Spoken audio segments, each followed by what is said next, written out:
So Hyderabad branch office head Sandeep university Ravikanth Reddy garu మనతో ఉన్నారు. ఆయనతో మాట్లాడదాం. Hi sir. హాయ్.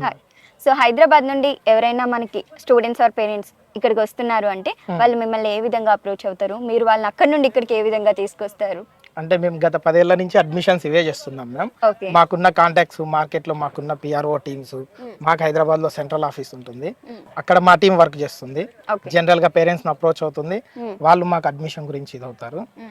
ఇక్కడ హైదరాబాద్ లో ఏ లొకేషన్ లో ఉంది సార్ మనకి బ్రాంచ్ ఆఫీస్ అనేది? కొత్తపేట మేడం. హైదరాబాద్ లో కొత్తపేటలో మన ఆఫీస్ ఉంటుంది. హోమ్ని హాస్పిటల్ బ్యాక్ సైడ్ ఏస్ ప్రైమ్ కృష్ణ బిల్డింగ్ లో. ఒకసారి మమ్మల్ని అప్రోచ్ అయితే మేడం, మేము ఫ్రీ ట్రాన్స్పోర్టేషన్ కల్పిస్తాం పేరెంట్ కి అండ్ స్టూడెంట్ కి. అంటే మీరు మన దగ్గర ఎట్లుంటుంది, వేరే యూనివర్సిటీ వాళ్ళు ఆఫీస్ చూయించి డబ్బులు కట్టించుకుంటారు, కానీ మేము మాత్రం అక్కడి నుంచి ఇక్కడికి తీసుకొని వచ్చేసి అంటే మా సొంత డబ్బులతోటి పేరెంట్ని అండ్ స్టూడెంట్ని ఇక్కడికి తీసుకొని వచ్చి క్యాంపస్ చూయించి క్యాంపస్ నచ్చితేనే అమౌంట్ కట్టమంటాం. ఓకే. సో మరి ఫుడ్ ఎలా ఉంటుంది సార్ ఇక్కడ?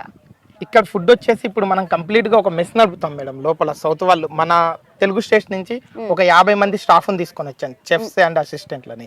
మన తెలుగు పిల్లల వరకు సపరేట్ మెస్ రన్ చేస్తాం మనం ఇక్కడే. చెఫ్లు మన వాళ్ళు ఇక్కడ ఏదైతే స్పైసెస్ దొరకవో అవి మొత్తం మనం ఏపీ అండ్ తెలంగాణ నుంచి ఇంపోర్ట్ చేసుకుంటాం ఇక్కడికి. Okay okay. మరి ఫీజ్ స్ట్రక్చర్స్ ఏ విధంగా ఉంటాయి ఇక్కడ స్టూడెంట్స్ కి? ఫీజ్ స్ట్రక్చర్స్ వచ్చేసి ఇప్పుడు ఇంతమంది పిల్లలు ఇక్కడికి ఎందుకు వస్తున్నారు, నాసిక్ ఇప్పుడు సందీప్లో ఎందుకు 3000 నెంబర్స్ ఉన్నారంటే ఇక్కడ ఫీజు మేడం. మన దగ్గర 10 lakhs పెడితే ఒక చిన్న కాలేజ్లో కూడా రాదు. ఇక్కడ అదే 10 lakhs లో ఫుడ్ అండ్ అకామిడేషన్ తో పాటు మేము 4 years కి బడ్జెట్ లో ఒక మంచి యూనివర్సిటీ ఎన్వైర్న్మెంట్ మీరు ఇప్పుడు ఇక్కడ చూస్తున్నారు. అంటే కాలేజ్కి యూనివర్సిటీకి వచ్చేసి తేడా చూడొచ్చు. ఇక్కడ సందీప్ యూనివర్సిటీలో ఒక 10 స్టేట్ల పిల్లలు చదువుతారు.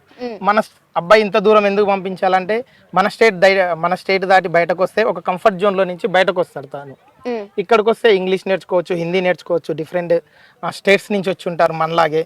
వాళ్ళతో పాటు ఇంటరాక్ట్ అయ్యి కంఫర్ట్ జోన్ నుంచి బయటకు వచ్చి ఒక 2-3 లాంగ్వేజ్లు నేర్చుకుంటారు. రేపటి నాడు ఇండియాలో ఎక్కడికన్నా వెళ్ళి జాబ్ చేయడానికి దేనికైనా కానీ వాళ్ళకి భయం అనేది, ఒక ఫేర్ అనేది పోతుంది, రోగులకు ట్రావెల్ చేస్తూ ఉంటారు కాబట్టి. సో మనకి ఏపీ తెలంగాణలోనే చాలా యూనివర్సిటీస్ ఉన్నాయి, మరి సందీప్ యూనివర్సిటీకి ఎందుకు రావాలి అంటే మీరు వన్ వర్డ్ లో ఏం చెప్తారు? Placements madam. సందీప్ యూనివర్సిటీకి ఎందుకు రావాలంటే ప్లేస్మెంట్స్. ఇక్కడ వచ్చేసి దాదాపు మన సందీప్ యూనివర్సిటీ 300 MNC కంపెనీలతోటి MOU ఉంది.